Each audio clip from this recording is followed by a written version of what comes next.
Saudara, tertangkapnya Peggy Setiawan yang disebut polisi sebagai buron satu-satunya dan terakhir yang membuat kasus pembunuhan Vina di Cirebon makin rumit. Keterangan satu saksi dan saksi lain banyak yang bertolak belakang.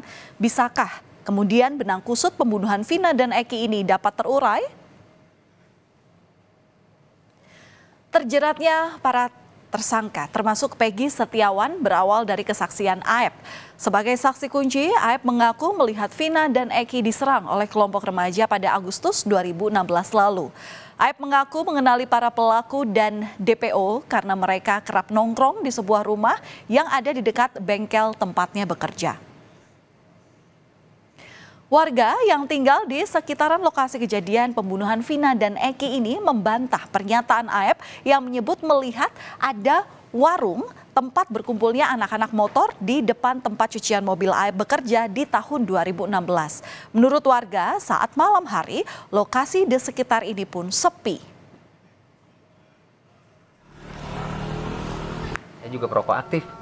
Itu tuh kalau malam saya nyari rokok juga agak susah. Warungnya sampingnya SMP 11 katanya, di sampingnya. Nggak ada. Ada kalau lihat di map di 2015 itu ada warung deso apa gitu tuh di depannya. Itu nggak ada. Itu ada siangnya tapi itu warung sekolah, anak-anak sekolah beli es, beli apa sama untuk pekerja bengkel. Kalau sore tutup jam 4 Pak, karena pada saat itu jangankan saat itu, sekarang pun itu masih sepi, Mas. Kesaksian Aep yang melihat Peggy berada di lokasi kejadian juga dipertanyakan oleh kuasa hukum teman Peggy. Aep sendiri tidak pernah ada di persidangan kasus ruda paksa dan pembunuhan Vina serta penganiayaan Eki. Nama Aep hanya ada di BAP dan pelapor Aibtu Rudiana yang menceritakan kesaksian Aep dalam persidangan. Keluarga di sini meyakini bahwa Peggy ini tidak terlibat dalam kasus pembunuhan Vina dan Eki. Ayah Peggy menyebut saat kejadian Peggy itu sedang bekerja sebagai kuli bangunan di Bandung. Dan melalui kertas di sini saudara, ayah Peggy ingin menunjukkan ada catatan yang menjadi bukti pembayaran yang saat itu diterima Peggy dan kawan-kawannya termasuk pada Agustus silam. Teman-teman Peggy di sini pasang badan untuk membela temannya Peggy. Jumat 31 Mei 2024, 3 rekan kerja Peggy Suharsono atau Bondol, Ibnu, dan Suparman memberikan kesaksiannya terkait keberadaan Peggy saat terjadinya pembunuhan Vina dan Eki di Cirebon. Dalam kasus pembunuhan Vina dan Eki ini muncul juga nama Linda. Kalau Anda ingat saudara, nama Linda ini pertama kali muncul karena kabarnya kasus ini terungkap saat dirinya ini kesurupan yang kemudian diceritakan pula di dalam film. Linda ini juga akhirnya diperiksa oleh polisi di Mapolres Kota Cirebon, Jawa Barat. Linda mengaku kalau perkenalannya dengan Eki ini karena mantan kekasihnya merupakan rekan Eki, rekan korban. Saat kejadian, Linda bilang sedang berada di rumah saat terjadinya pembunuhan. Demi mendapat keadilan, kuasa hukum tersangka Peggy Setiawan berencana untuk mengajukan pra-peradilan. Kuasa hukum menilai penangkapan Peggy ini memiliki banyak kejanggalan. Menurut keluarga, Peggy bukanlah pria yang tinggal di desa Banjarwangunan seperti yang disangkakan oleh Polda Jawa Barat.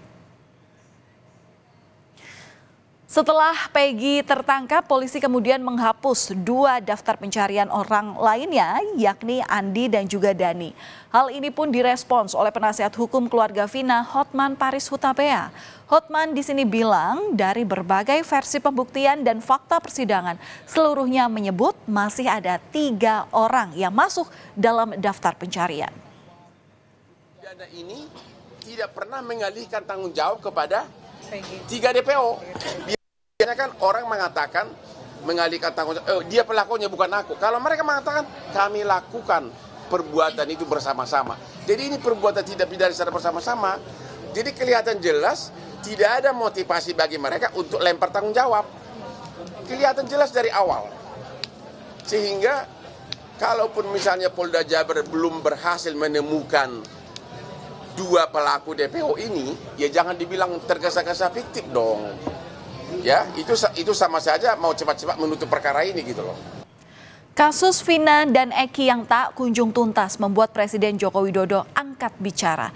Presiden Jokowi memerintahkan Kapolri Jenderal Listio Sigit Prabowo untuk mengusut tuntas kasus pembunuhan Vina dan Eki di Cirebon secara transparan tanpa ada yang ditutup-tutupi. Joko Widodo, Presiden Republik Indonesia, memerintahkan ini kepada Kapolri. Saya sudah menyampaikan agar kasus itu betul-betul dikawal dan transparan, terbuka semuanya. Tidak ada yang perlu ditutup-tutupi. Kalau ada, ya.